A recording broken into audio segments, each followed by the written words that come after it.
दोस्तों नमस्कार। आखिर वह योद्धा कौन था जिसने हनुमान जी को हराया? वह तीन पराक्रमी योद्धा जिनके सामने हनुमान जी भी टिक नहीं पाए। नंबर एक पर तो मौजूद योद्धा तो देवताओं से भी अधिक शक्तिशाली था। तो चलिए वीडियो को शुरू करते हैं, लेकिन वीडियो में आगे बढ़ने से पहले अगर आपने हमारे चैनल को अभी तक सब्सक्राइब नहीं किया है तो इसे अभी सब्सक्राइब कर लें और कमेंट में जय श्री हनुमान अवश्य लिखें, ताकि हनुमान जी की कृपा आपके पूरे परिवार पर बनी रहे। हनुमान जी वह नाम जिसे सुनते ही राक्षसों के होश उड़ जाते थे, जिनके पराक्रम की चर्चा सुनकर दुश्मन कांप उठते थे और जिनके पराक्रम की गाथाएं आज भी घर घर में सुनाई जाती हैं।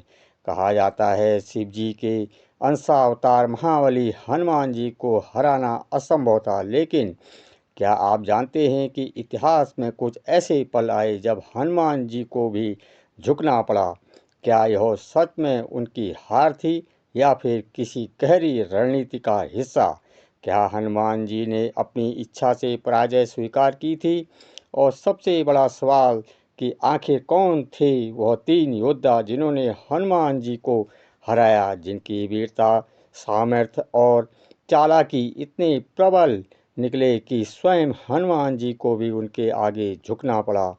यह कहानी केवल युद्ध की नहीं है, बल्कि यह कथा है विनम्रता, राजनीति और उस रहस्य की जो हनुमान जी के चरित्र को और भी विराट बनाता है।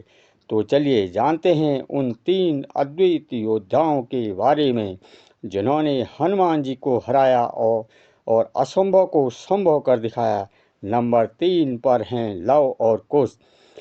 पद्म पुराण में पाताल खंड के अध्याय 123 के अनुसार एक समय जब प्रभु श्री राम के अश्वमेध का घोड़ा लवकुश के आश्रम में पहुंचा तो लव ने उस घोड़े को बांध लिया और इस कारण लवकुश का श्री राम की सेना के साथ युद्ध छिड़ गया।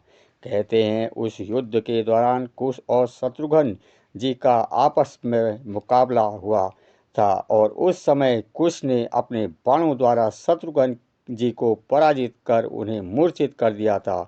वहीं शत्रुघ्न जी को गिरा हुआ सूरत वहां आए और कुश के पास पहुंचकर उन पर कई बाण चलाए, पर कुश ने एक भयंकर बाण अपने हाथों में लिया और जिससे छूटते ही बाण मौत के रूप लेकर सूरत की छाती को भेद गया और सूरत मूर्छित होकर वहीं गिर पड़े।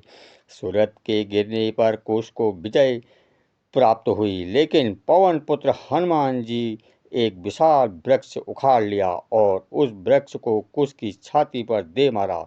उस वृक्ष की चोट खाकर कुश ने अपनी माता को याद करते हुए धनुष पर अमोघ अस्त्र रखा और भयंकर अस्त्र को देखकर हनुमान जी ने प्रभु श्री राम का ध्यान किया, लेकिन इतने में ही उनकी छाती पर उस अस्त्र का करारी चोट पड़ी। उस अस्त्र के लगते ही हनुमान जी मूर्छित होकर जमीन पर गिर पड़े। तत्पश्चात कुश ने वानरराज सुग्रीव और वरुण पास में बांध दिया और इस प्रकार कुश ने सुग्रीव पर भी विजय पाई। उस समय लव ने भी पुष्प, अंगद, वीरमणि और अन्य राजाओं को हराकर रण में विजय पाई। वे दोनों महाबली हनुमान जी और सुग्रीव को बांधकर आश्रम ले गए।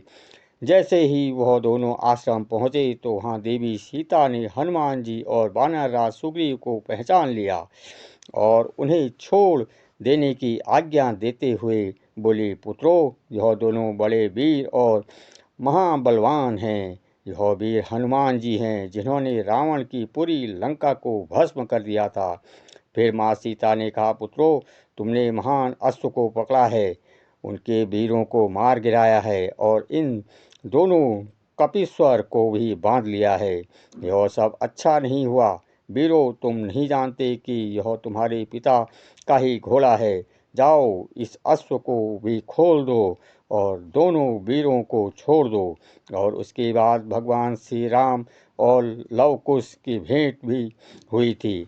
अब बात करते हैं नंबर 2 पर मौजूद शाली योद्धा की जिसने हनुमान जी को हराया। वह कोई और नहीं बल्कि स्वयं राम के भाई भरत जी थे। रामचरितमानस लंका कांड अध्याय 180 के अनुसार जब लक्ष्मण जी को रावण के पुत्र इंद्रजीत ने गंभीर रूप से घायल कर दिया था, तब उनके उपचार के लिए संजीवनी बूटी की आवश्यकता पड़ी। फिर हनुमान जी हिमालय से संजीवनी बूटी लाने चले गए थे। उसी उचित जड़ी बूटी को ना पहचान कर पाने के कारण उन्होंने ही ले जाने का फैसला किया। जब वह पर्वत लेकर आकाश मार्ग से अयोध्या के ऊपर उड़ रहे थे, तब भरत जी ने उन्हें राक्षस समझकर उन पर बाण चला दिया। बाण लगते ही हनुमान जी राम राम का उच्चारण करते हुए मूर्छित होकर पृथ्वी पर गिर पड़े।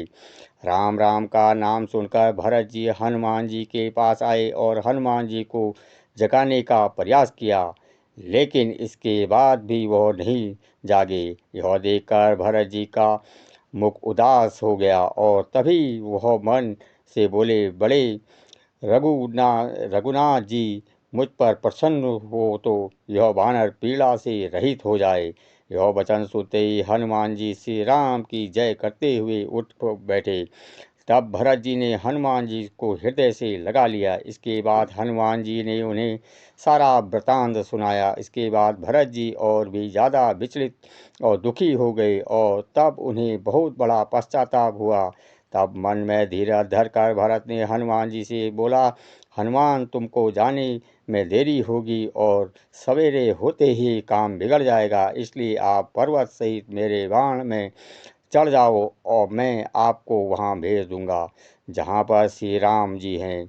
भरत जी की बात सुनकर एक बार तो हनुमान जी के मन में अभिमान उत्पन्न हुआ कि मेरे बोझ के बाण कैसे चलेगा, किंतु फिर भी श्री राम के प्रभाव का विचार करते हुए भरत जी के चरणों की वंदना करते हुए हाथ जोड़कर बोले, हे नाथ, मैं अब आपको हृदय में रखकर तुरंत चला जाऊंगा। ऐसा कहकर आज्ञा पाकर हनुमान जी वहां से प्रस्थान कर गए। और इसके बाद तो आप जानते ही हैं कि किस तरह हनुमान जी ने लक्ष्मण जी की जान बचाई। लेकिन अब बात करते हैं नंबर 1 पर मौजूद योद्धा, जो कि देवताओं से भी अधिक शक्तिशाली था, जिसने स्वर्ग के राजा इंद्र को भी हराया था। वह कोई और नहीं बल्कि इंद्रजीत यानी मेघनाथ है। रामचरितमानस लंका कांड के अनुसार हनुमान जी ने जब अशोक वाटिका में तहस नहस कर दिया था, तब वहां उपस्थित बहुत से सैनिकों को मार दिया। और जब इसकी सूचना रावण को मिली, तब उसने अपनी सारी शक्तिशाली सेनापति जाम्बली के बाद अपने पुत्र अक्षय को भेजा और दोनों भी हनुमान जी के हाथों मारे गए। इसके बाद रावण ने अपने सबसे शक्तिशाली पुत्र मेघनाथ को अशोक वाटिका में भेजा। आप दोनों अति वेगवान महाबली हनुमान जी और रावण पुत्र इंद्रजीत आमने सामने थे। मेघनाथ ने हनुमान जी पर कई सारे शक्तिशाली तीरों की वर्षा कर दी, पर हनुमान जी की गति बाणों से भी अधिक तीव्र थी और अपने शरीर को इच्छानुसार ढाल लेने की वजह से कोई भी बाण उनके शरीर को भेद नहीं पाया। सभी बाणों से बचकर निकल गए। इसके बाद मेघनाथ ने अपनी सारी मायावी शक्ति, अपनी सारी तंत्र विद्या और अपनी सारी अस्त्र शस्त्र उन पर चला कर देख लिया, तब हनुमान जी पर विफल हो गए। और फिर मेघनाथ ने हनुमान जी के विषय में सोचा कि इन्हें किस तरह से कैद कर लेना चाहिए।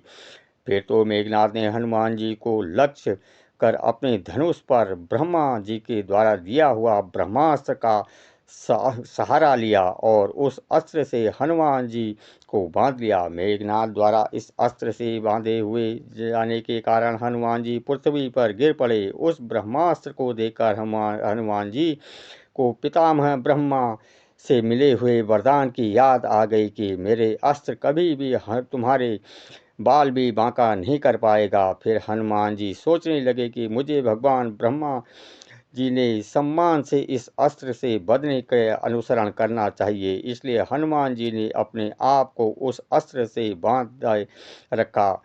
फिर हनुमान जी ने विचार करने लगे कि राक्षसों द्वारा पकड़े जाने पर भी मुझे लाभ भी होगा, क्योंकि इसके मुझे राक्षस राज रावण के साथ बातचीत करने का अवसर मिलेगा। इस तरह हनुमान जी राक्षस राज रावण के पास पहुँचे गए। कई लोग मानते हैं कि मेघनाथ ने हनुमान जी को पराजित किया था, पर अगर आप वाल्मीकि रामायण में के इस वृतांत में पढ़ेंगे तो आप जानेंगे कि हनुमान जी को मेघनाद का कोई भी अस्त्र बांध नहीं पाया था। वे स्वेच्छा से यानी अपनी मर्जी से ब्रह्मा जी के मान को रखने के लिए उस अस्त्र में बंध गए थे। रावण के समक्ष भी उन्होंने यही कहा था कि समय बेशक मैं इस बंधन में बंधा हूँ, पर मुझे कोई भय नहीं, क्योंकि ब्रह्मा जी, देवराज इंद्र और पवन देव ने मुझे वरदान प्राप्त है। उस समय मैं कोई भी अस्त्र शस्त्र से बांधा नहीं जा सकता हूँ और न ही मुझे कोई मार सकता है।